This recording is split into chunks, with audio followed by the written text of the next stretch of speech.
नमस्कार, स्वागत है आपका। बात बड़ी खबर की। गृह मंत्री अमित शाह जम्मू पहुंच चुके हैं और राजभवन पहुंचे हुए हैं अमित शाह। सिक्योरिटी एस्टेब्लिशमेंट्स पर वहां पर गहन मंथन चल रहा है। जम्मू कश्मीर के दौरे पर हैं अमित शाह। सबसे पहले वो राजभवन पहुंचे हैं। चप्पे चप्पे पर सुरक्षा व्यवस्था को कड़ा कर दिया गया है। सुरक्षा बलों की तैनाती कर दी गई है और कड़ी सुरक्षा के बीच अमित शाह जम्मू कश्मीर के दौरे पर पहुंचे हुए हैं और सुरक्षा व्यवस्था की समीक्षा करने के लिए, कुछ अहम दिशा निर्देश देने के लिए राजभवन में एक अहम बैठक, अहम मंथन जारी है, जिसमें बीएसएफ, सीआरपीएफ, सुरक्षा बलों के तमाम प्रतिनिधि मंडल उसमें मौजूद है। बीते दिनों राजौरी में जिस तरीके से घटनाक्रम देखने को मिला, आतंकवादियों द्वारा आईडी लगाए गए, लोगों के घरों पर जाकर लोगों को निशाना बनाया गया, उस लिहाज से सुरक्षा व्यवस्था को लेकर गहन मंथन राजभवन में जारी है। सिक्योरिटी एस्टेब्लिशमेंट्स के ऊपर गहन मंथन हो रहा है। गृह मंत्री अमित शाह जम्मू कश्मीर के दौरे पर पहुंचे हुए हैं, जहां जानकारियों के मुताबिक हिंदू परिवारों को जब आतंकवादियों ने निशाना बनाया, 7 लोगों की उसमें जान चली गई। आईडी ब्लास्ट उनके घरों पर किया गया। उन शोक संतप्त परिवारों से भी मिलने डांगरी जाएंगे केंद्रीय गृह मंत्री अमित शाह। क्योंकि मौसम फिलहाल इजाजत नहीं दे रहा है, इसलिए सबसे पहले राजभवन में बैठक जारी है, जहां LG Manoj Sinha, security agencies के तमाम प्रतिनिधि इस बैठक में मौजूद हैं। सिक्योरिटी को लेकर गहन मंथन चल रहा है। टारगेट किलिंग को लेकर सुरक्षा एजेंसियों के साथ गहरा मंथन किया जा रहा है।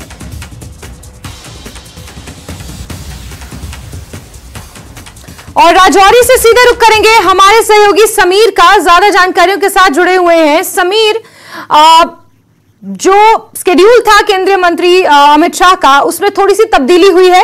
डांगरी जाने वाले थे, लेकिन मौसम की खराबी के चलते पहले राजभवन पहुंचे हैं। सुरक्षा के लिहाज से वहां पर गहन मंथन चल रहा है।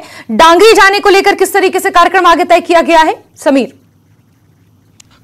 देखिए, मैं आपको बता दूं कि डांगरी का जो उनका प्रोग्राम है, उसमें उसको चेंज किया गया है। पहले उनको यहाँ पे आना था तकरीबन 11:15 बजे की जो शेड्यूल था पहले, लेकिन जो मौसम है वो खराब है, न सिर्फ जम्मू में बल्कि अब राजौरी में भी इस वक्त भी हल्की बारिश शुरू हुई है पिछले 1 घंटे से। तो यहाँ पे मौसम खराब है, वहाँ पे भी है। इसकी वजह से शेड्यूल में चेंज हुई है, जो प्रोग्राम है उसको चेंज किया गया है। अब सिक्योरिटी रिव्यू मीटिंग हो रही है, फिर वो डेपुटेशन से मिलेंगे और कहा जा रहा है कि तकरीबन 4 बजे वो एक प्रेस कॉन्फ्रेंस को भी वहां पे एड्रेस करेंगे जम्मू में, राजभवन में। उसके बाद अगर मौसम अलाउ करता है तो यहाँ पे भी आ सकते हैं। 4 बजे के बाद कहा जा रहा है कि हो सकता है उनका प्रोग्राम बने, लेकिन उस पर अभी कोई फाइनल नहीं हुआ। लेकिन जो यहाँ पे प्रिपरेशंस हैं वो अपनी तरफ से पूरी की गई है। मैंने जिस तरह आपको कहा, जो फैमिली विक्टिम्स के पास जाएंगे, जो विक्टिम्स हैं, आप देख सकते हैं अभी भी यहाँ पे सिक्योरिटी के एस्पेक्ट्स के हवाले से बात करें, वो भी बीफ अप है, वो अपनी जगह पूरी चाको चौबंद है। यहाँ पे जो सिक्योरिटी के ऑफिसर्स हैं वो लगातार कई दिनों से यहाँ कैंपेन लगाए हुए हैं, यहाँ पे हैं। और जो फैमिली जो पीड़ित फैमिली है, वो उनके लोग भी यहाँ पे इंतजार कर रहे हैं कि अमित शाह उनके पास आएंगे। यहाँ के जो लोग हैं वो भी इंतजार कर रहे हैं कि यहाँ पे अमित शाह आएंगे। लेकिन क्योंकि मैंने कहा मौसम खराब है, इस वक्त भी जो पेशन गोई है, जो प्रेडिक्शन है कि यहाँ पे बारिश अभी और ज्यादा तेज होगी अगले 15 से 20 मिनट के बाद, तो उसको देखते हुए ऐसा लग नहीं रहा है कि वो कि यहाँ पे आ सकेंगे। लेकिन जो मैंने कहा कि वो कोशिश करेंगे, अगर मौसम ने परमिट किया तो हो सकता है कि वो लेटर स्टेज में यहाँ पे आएंगे, क्योंकि 4 बजे कहा जा रहा है कि एक प्रेस कॉन्फ्रेंस को वो एड्रेस करेंगे। हो सकता है उसके बाद अगर मौसम ठीक रहा तो यहाँ पे आ सकते हैं।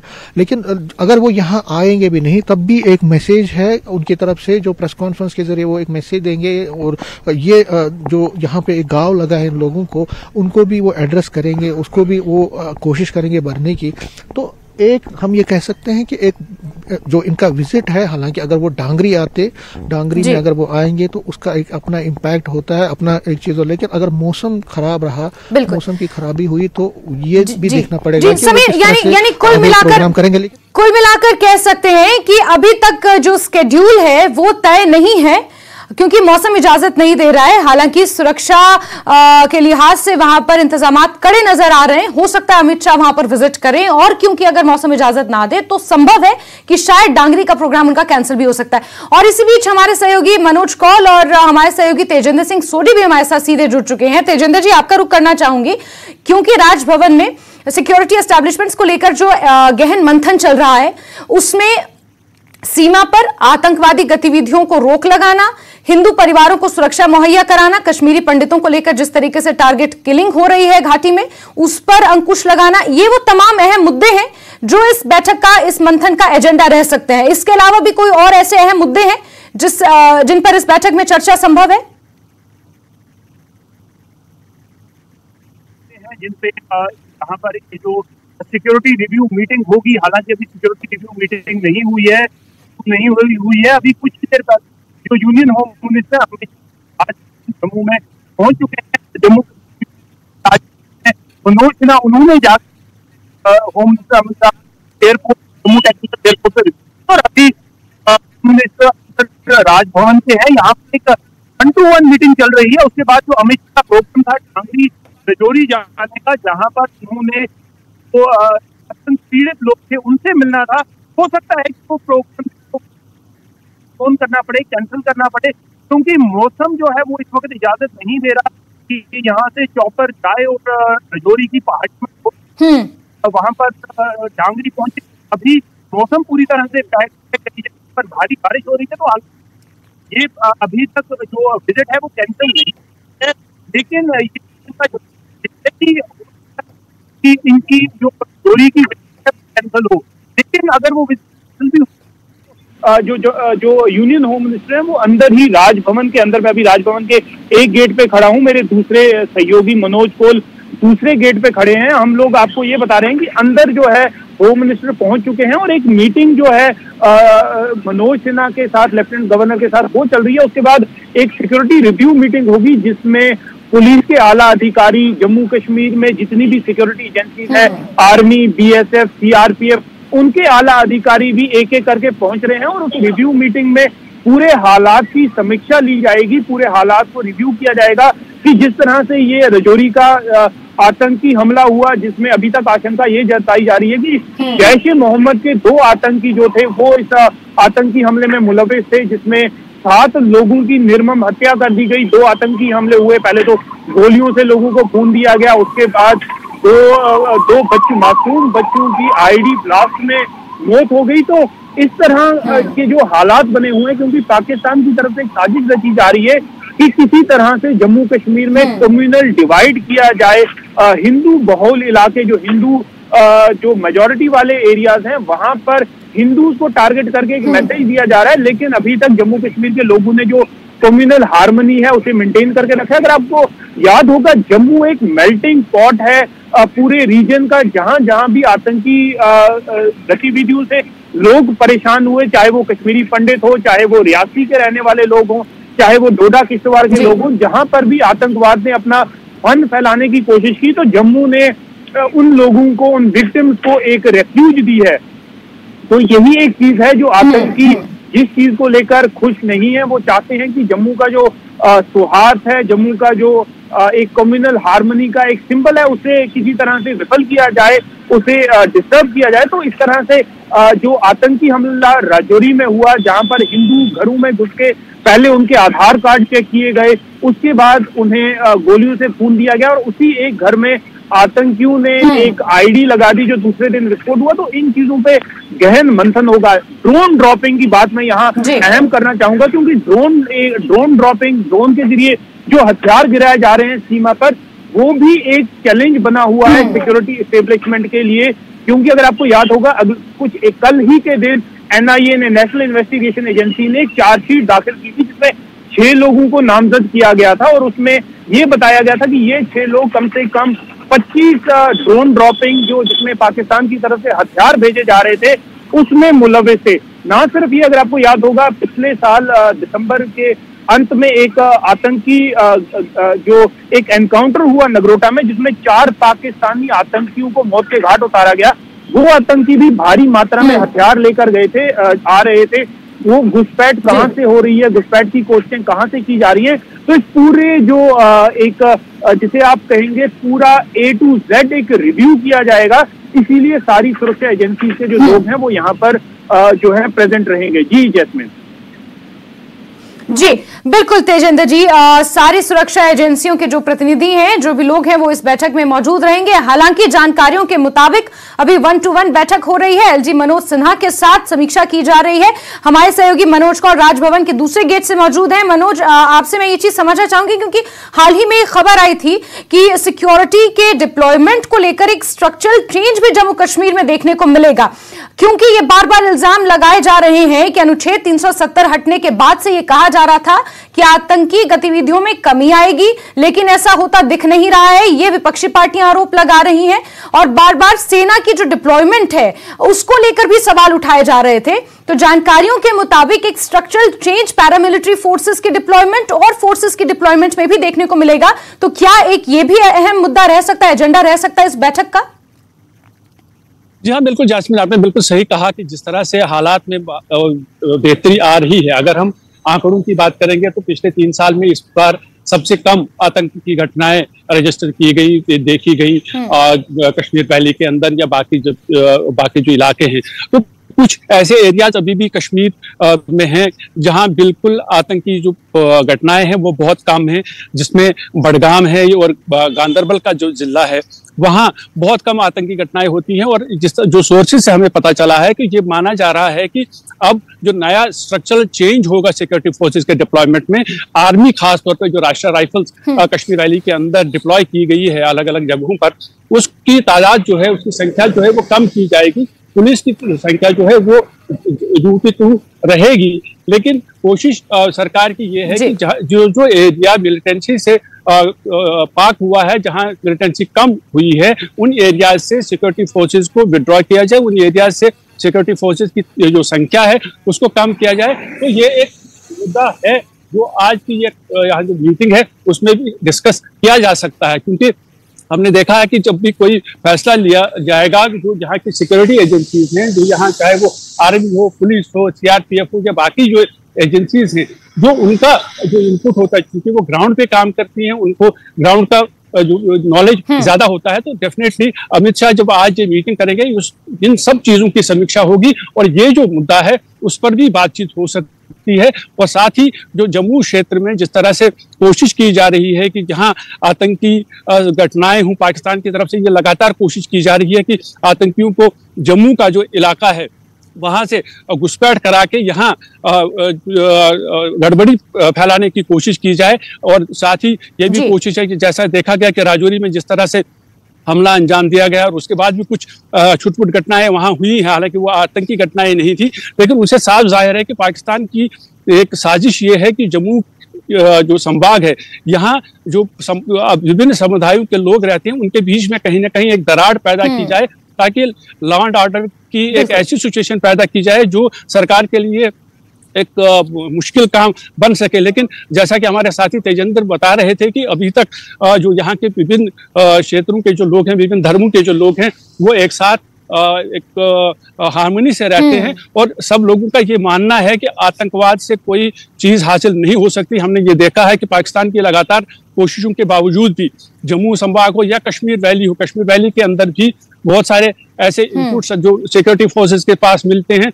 वो आम लोगों की तरफ से ही आते हैं। उसमें हालांकि इंटेलिजेंस एजेंसीज भी अपना काम करती हैं, लेकिन आम लोग भी अब ये चाहते हैं कि अमन हो, शांति हो, और उसी के चलते जैसा आपने ये कहा कि और शायद मनोज, शायद यही कारण है कि अब VDCs को रिवाइव करने की बात कही जा रही है कि पूर्व सैनिकों को SLR दिए जाएं, उनकी ट्रेनिंग्स दी जाए, ताकि जिस तरीके से माइनॉरिटीज इलाकों में आतंकवादी एक कम्युनल डिसहार्मनी फैलाने की कोशिश कर रहे हैं, वहां पर अपनी सुरक्षा का जिम्मा लोग खुद उठा सके, इसको लेकर भी चर्चा चल रही है।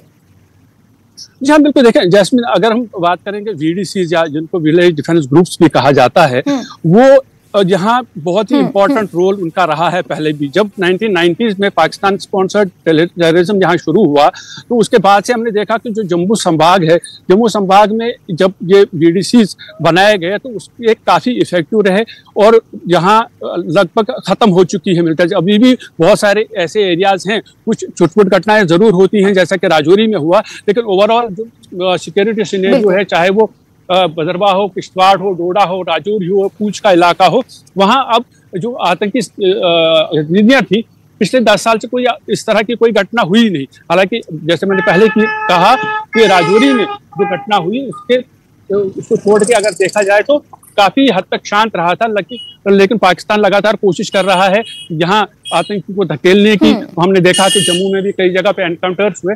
और जो VDC का जो ताल्लुक है, जो विलेज डिफेंस ग्रुप्स हैं, विलेज डिफेंस ग्रुप यहाँ इसलिए ज्यादा इंपॉर्टेंट है क्योंकि ये जो एरियाज है ये ज्यादातर हिली एरियाज है।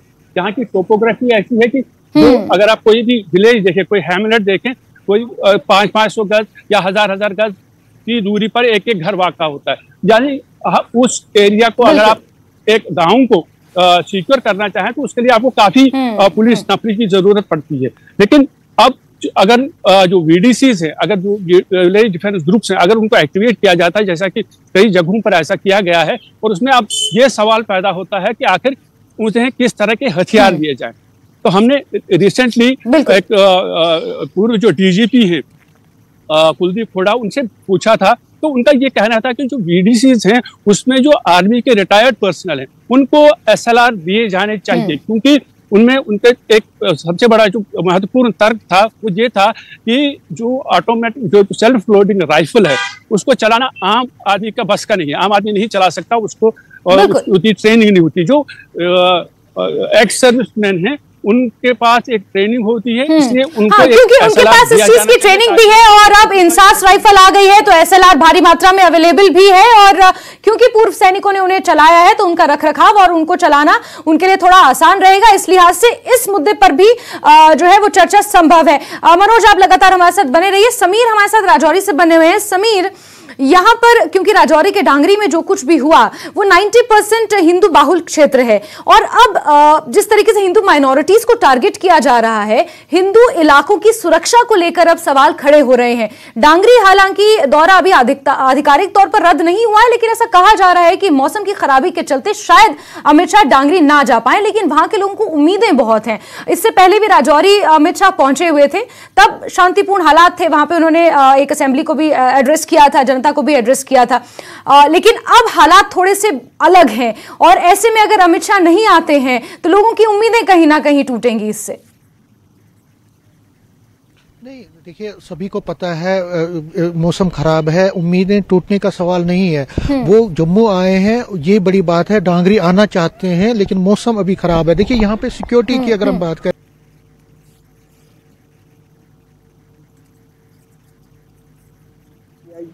राजौरी और SSP और बाकी जितने टॉप ऑफिशियल हैं पुलिस के, वो भी यहाँ पे पहुंचे हैं। देखिए मैं आपको एक विजुअल दिखाना चाहता हूँ। जैसे ये जो लोग विलाप कर रहे हैं, ये लेडीज आई हैं, उनको लग रहा है कि अमित शाह आएंगे, अभी पता नहीं है कि प्रोग्राम क्या रहेगा, लेकिन देखिए विलाप कर रही है, लेकिन देखिए विलाप कर रही है, रो रही हैं। और ये जो मंजर है जास्मीन, हमने जो 1 जनवरी को जो हुआ था उसके बाद हम जब यहाँ पहुंचे थे तब से लगातार यही चीजें देखने को मिल रही हैं यहाँ पे। और जो सबसे बड़ी बात है, यहाँ सिर्फ नहीं हिंदू ही नहीं बल्कि जो मुस्लिम तबके के लोग भी हैं वो भी आहत है, वो भी परेशान है, वो भी सदमे में है, वो भी चाहते हैं कि यहाँ पे सिक्योरिटी का अपैरेटस मजबूत किया जाए। देखिए अगर कोई आतंकवादी है वो सिर्फ ये नहीं देखता कि कौन है। देखिए अभी रविंदर रैना आए हैं अपने जो बीजेपी के लीडरान से, हम इनसे जब ये ऊपर पहुंचेंगे हम बात करने की कोशिश करेंगे, लेकिन अभी देखिए वो पहुंचे हैं, रविंदर रैना पहुंचे हैं यहाँ पे, और उनके साथ बीजेपी के जुगल किशोर है, बीजेपी के MP हैं जुगल किशोर, बीजेपी के जुगल किशोर है, वो भी उनके साथ है, और बीजेपी के लोग हैं वो भी यहाँ पे पहुंचे हैं, और ये यहाँ पे इनसे बात कर रहे हैं। इनको लग रहा है कि अमित शाह शायद यहाँ पे आए आएंगे, ये अपनी तैयारी पूरी करके आए हैं। ये देखिए, बीजेपी के लिए भी ये एक बहुत बड़ा इम्तिहान है। बीजेपी की जो लीडरशिप है उनको भी ये लग रहा है कि अब कठोर कदम उठाने पड़ेंगे अगर यहाँ पे और रिवाइव करना है, विश्वास बहाली करनी है। तो हम सीधा उनसे बात करने की कोशिश करेंगे रविंदर रैना से, क्योंकि हम लाइव हैं इस वक्त। रविंदर जी, हम लाइव हैं इस वक्त। अमित शाह क्या आ रहे हैं यहाँ पे, सबसे पहले बताइए। माननीय गृह मंत्री अमित शाह जी यहाँ ढांगरी गांव में, यहाँ 1 जनवरी को आतंकी हमला हुआ था। आज यहाँ आने के लिए वो निकले, लेकिन भारी बारिश और मौसम में खराबी के चलते यहाँ लैंडिंग की बहुत प्रॉब्लम आ रही है। बार बार कोशिश हो रही है कि यहाँ लैंडिंग हो, लेकिन फिलहाल अभी चूंकि मौसम आप स्वयं देख रहे हैं, बहुत खराब मौसम है, जिसके चलते शायद अभी लैंडिंग की पॉसिबिलिटीज नहीं बन रही हैं। तो हम अभी वेट करेंगे, नहीं तो माननीय गृह मंत्री जी से परिवारों की व्यक्तिगत बातचीत कराएंगे। यहाँ वो स्पेशल ढांगरी आने के लिए दिल्ली से निकले थे, लेकिन मौसम की भयंकर बारिश और पहाड़ों में बर्फबारी के चलते ये जो डिस्टरबेंस हुई है वेदर में, इसके चलते शायद उनके जो जहाज की यहाँ लैंडिंग नहीं हो पा रही है। बात करेंगे आप लोग? जी बात करेंगे। अच्छा, कल मैं यहाँ पे आया था, इन लोगों ने कहा, जो विक्टिम्स हैं उन्होंने कहा कि 2 ही चीजें ये चाहते हैं, एक वीडीसी का गठन पूरा होना चाहिए और दूसरा जो अभी तो फिलहाल। तो आपको लगता है कि विश्वास बहाली के लिए एक बड़ा कदम है, जो वो जम्मू आए हैं, एक विश्वास बहाली होगी? जी। ये रविंदर रैना जो थे हमारे साथ बात कर रहे थे, दोबारा बात करेंगे, दोबारा इनसे बात करेंगे। जुगल जी और दोबारा आप एक मिनट नहीं,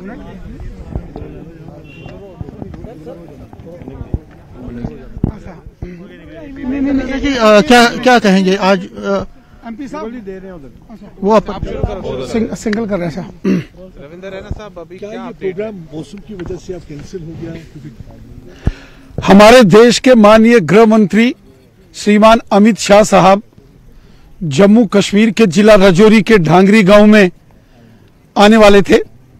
वो दिल्ली से जम्मू पहुंच गए, परंतु यहां भारी बारिश और बर्फबारी के चलते श्रीमान अमित शाह जी का जो जहाज है यहां उतरने की स्थिति में नहीं है। बार बार प्रयास हो रहा है कि माननीय गृह मंत्री जी के जहाज की लैंडिंग राजौरी में हो, लेकिन आप स्वयं देख रहे हैं कि यहां कल रात से ही भारी बारिश और पर्वतीय क्षेत्रों में बर्फबारी हो रही है, जिसके चलते शायद जो एयर ट्रैफिक कंट्रोलर्स हैं उन्होंने अभी यहां लैंडिंग के लिए असमर्थता जताई है। अभी भी माननीय गृह मंत्री जी इस प्रयास में हैं कि वो ढांगरी, जहां आतंकी हमला हुआ था 1 जनवरी को, यहां वो लैंड करें राजौरी में, परंतु मौसम यहां बहुत अधिक खराब हो रहा है। बारिश और बर्फबारी के चलते यहां लैंड करना अभी संभव नहीं है। बार बार प्रयास हो रहे हैं पायलट की ओर से, परंतु अगर किसी कारणवश फिर भी लैंडिंग नहीं हो पाती है तो व्यक्तिगत परिजनों से, जो इस आतंक पीड़ित परिवार हैं, उनसे माननीय गृह मंत्री जी व्यक्तिगत बातचीत करेंगे और उनके जो भी यहाँ के लोगों के कंसर्न्स हैं उसके लिए स्वयं माननीय गृह मंत्री जी बहुत उन्होंने त्वरित कार्रवाई भी की है। आपने देखा सारे क्षेत्र में ऑटोमेटिक वेपन्स वीडीसीज के मेंबर्स को दिए गए। जो यहाँ के पूर्व सैनिक हैं, एक्स सर्विसमैन, जो भारतीय सेना, पैरामिलिट्री फोर्सेस या पुलिस के रिटायर जवान हैं, उनको ऑटोमेटिक वेपन्स दिए गए हैं। 18 सीआरपीएफ की कंपनीज को राजौरी पुंछ में डिप्लॉयड किया गया है। इसके साथ साथ बीएसएफ को इस सारे क्षेत्र में पेट्रोलिंग के लिए डिप्लॉयड किया गया है। भारतीय सेना, जम्मू कश्मीर पुलिस और पैरामिलिट्री फोर्सेस के जो एडिशनल ट्रूप्स यहाँ राजौरी पुंछ में डिप्लॉयड किए गए हैं, ये सभी मिलकर जॉइंट पेट्रोलिंग भी करेंगे, जॉइंट ऑपरेशंस करेंगे और इंटीग्रेटेड जो इंटेलिजेंस है वो आपस में शेयर करेंगे और जो भी साजिश होगी उसका डट कर मुकाबला करेंगे। क्या वो कोई प्रेस वार्ता को संबोधित करने जा रहे हैं जम्मू में? माननीय गृह मंत्री श्रीमान अमित शाह साहब सुबह दिल्ली से जो मौसम खराब होने के बावजूद वो जम्मू पहुंचे हैं, परंतु जम्मू में मौसम और अधिक खराब हो गया है और जिसके चलते यहां राजौरी के ढांगरी गांव में इस वक्त पहुंचना बहुत मुश्किल प्रतीत हो रहा है।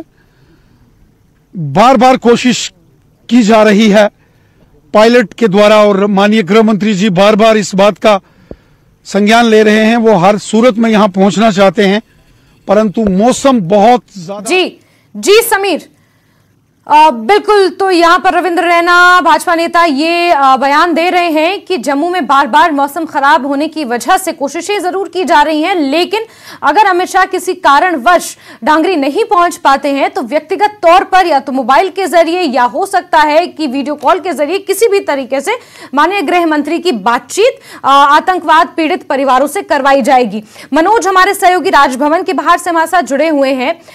मनोज, क्योंकि अभी 1-to-1 बैठक चल रही है, मीटिंग चल रही है एलजी साहब के साथ, क्योंकि अगर राजनीतिक चश्मे से भी इस दौरे को देखा जाए तो ऐसा कहा जा रहा है कि बहुत जल्द विधानसभा के चुनाव भी जम्मू कश्मीर में कराए जा सकते हैं और अनुच्छेद 370 के निष्क्रिय होने के बाद ये पहली बार विधानसभा चुनाव होंगे जो अपने आप में काफी अहम रहेंगे और काफी इंटरेस्टिंग भी रहने वाले हैं। मनोज,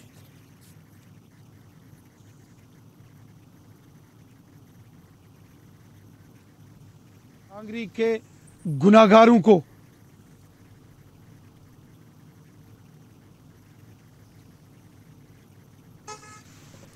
मनोज, अगर आप तक मेरी आवाज पहुंच रही है, अगर आप तक मेरी आवाज पहुंच पा रही हो तो मैं आपसे ये जानना चाहूंगी कि सबसे पहले बैठक को लेकर क्या अपडेट है, क्योंकि 1-to-1 बैठक चल रही है एलजी मनोज सिन्हा के साथ और जाहिर सी बात है अगर राजनीतिक चश्मे से इस मुलाकात को देखा जाए तो कहीं ना कहीं विधानसभा चुनाव के लिहाज से ये बैठक काफी महत्वपूर्ण रहने वाली है।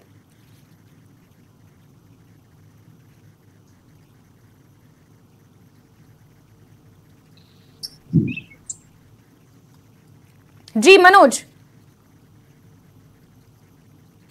जी, आप अपना सवाल रिपीट करेंगे? मनोज से दोबारा संपर्क करने की जी मनोज, मैं आपसे ये समझना चाह रही हूं क्योंकि एलजी साहब के साथ 1-to-1 बैठक अभी केंद्रीय गृह मंत्री अमित शाह की चल रही है और विधानसभा चुनाव की अटकलें भी तेज हैं, ऐसे में ये मुलाकात काफी महत्वपूर्ण है। जी हाँ, बिल्कुल, ये मुलाकात काफी महत्वपूर्ण है क्योंकि जिस तरह से खबरें चल रही हैं कि यहाँ अब असेंबली चुनाव कराए जाएंगे, हालांकि उसकी जो अभी समय सीमा है वो तय नहीं हुई है, लेकिन ये माना जा रहा है कि मार्च अप्रैल के आसपास इलेक्शंस हो सकते हैं। तो डेफिनेटली ये जो मुद्दा है ये दोनों लीडरों के बीच में जरूर आएगा। एलजी मनोज सिन्हा से वो डेफिनेटली एक फीडबैक लेंगे कि अगर जहां जो हालात हैं वो किस तरह के हैं, क्योंकि केंद्र सरकार ने ये कहा था कि जैसे ही जम्मू कश्मीर में हालात बेहतर होते हैं तो असेंबली के चुनाव कराए जाएंगे। तो ये मुद्दा भी डेफिनेटली उस मुलाकात में सामने आ सकता है। और जैसे मैं पहले कहा कि जो सुरक्षा की मीटिंग है उसमें भी जो फीडबैक लिया जाएगा कि अगर इलेक्शंस कराए जाते हैं तो किस तरह क्या उसके लिए अभी पूरा जो माहौल है क्या वो माहौल ठीक है, क्या लोग आज़ादी से अपना मताधिकार का प्रयोग कर सकते हैं। तो ये सब चीजें भी इस बैठक में होंगी, क्योंकि जिस तरह से यहाँ लोगों की भी डिमांड रही है, खासतौर पर जो अपोजिशन पार्टीज हैं वो लगातार निशाना बनाती रही हैं कि केंद्रीय सरकार को ये कहते हुए कि ये कहा गया था कि दफा 370 जब हटाई जाएगी तो उसके बाद हालात ठीक हो जाएंगे और जैसे हालात ठीक होते हैं तो चुनाव कराए जाएंगे। तो अगर हालात ठीक है तो चुनाव क्यों नहीं कराए जाते। तो ये एक जरूर ये मामला इस मुलाकात में सामने आएगा और केंद्र सरकार की भी ये कोशिश है कि जैसे ही हालात यहाँ ठीक होते हैं तो एक यहाँ पर इलेक्टेड सरकार हो। तो जैसे आपने कहा कि ये मुद्दा क्या इस मीटिंग में आ सकता है, बिल्कुल आ सकता है और ये फीडबैक जरूर अमित शाह ले लेंगे यहाँ के एलजी मनोज सिन्हा से कि किस तरह के हालात है। और अगर इलेक्शन करवाने हों तो उसके बाद जो रिपोर्ट होगी वो इलेक्शन कमीशन को दी जाएगी कि हाँ बिल्कुल यहाँ हालात अब ठीक हैं, अब आप देख लीजिए कि किस तरह से कब चुनाव कराए जा सकते हैं। तो फिर इलेक्शन कमीशन उस पर एक फाइनल कॉल ले सकता है कि कब यहाँ इलेक्शन करवाए जाएंगे। लेकिन ये मुद्दा जरूर जैसा कि अभी चल रहा है, काफी बातें हो रही है कि इलेक्शन होने वाले हैं, तो ऐसे में ये मुद्दा जरूर डिस्कस किया जाएगा। जी बिल्कुल बिल्कुल। मनोज, आप लगातार नजर बना के रखिए। राजभवन के बाहर से हमारे सहयोगी मनोज कॉल हमारे साथ बने हुए हैं और समीर राजौरी से हमारे साथ बने हुए हैं, जहां अभी भाजपा के कुछ नेता पहुंचे हैं आतंकवाद से पीड़ित परिवारों से मुलाकात करने, और ऐसा माना जा रहा है कि जल्द ही अगर मौसम इजाजत देता है तो केंद्रीय गृह मंत्री अमित शाह भी डांगरी पहुंचेंगे। समीर और मनोज, आप दोनों का बहुत बहुत शुक्रिया। हालांकि नजर आप बना के रखिए, तो इस बड़ी खबर पर हम बने हुए हैं। केंद्रीय गृह मंत्री अमित शाह जम्मू कश्मीर के दौरे पर पहुंचे हैं, जहां सबसे पहले राजभवन में वो एलजी मनोज सिन्हा के साथ मुलाकात कर रहे हैं। उसके बाद सुरक्षा एजेंसियों के प्रतिनिधियों के साथ वो मुलाकात करेंगे और सिक्योरिटी एस्टैब्लिशमेंट्स पर खास तौर पर चर्चा होनी है, गहन मंथन होना है। बड़ी खबर पर हम बने हुए हैं। वक्त एक छोटे से ब्रेक का है। अब बने रहिए न्यूज़ 18 जम्मू कश्मीर लद्दाख हिमाचल के साथ। कुछ और खबरों के साथ जल्द लौट कर आएंगे। अब बने रहिए हमारे साथ।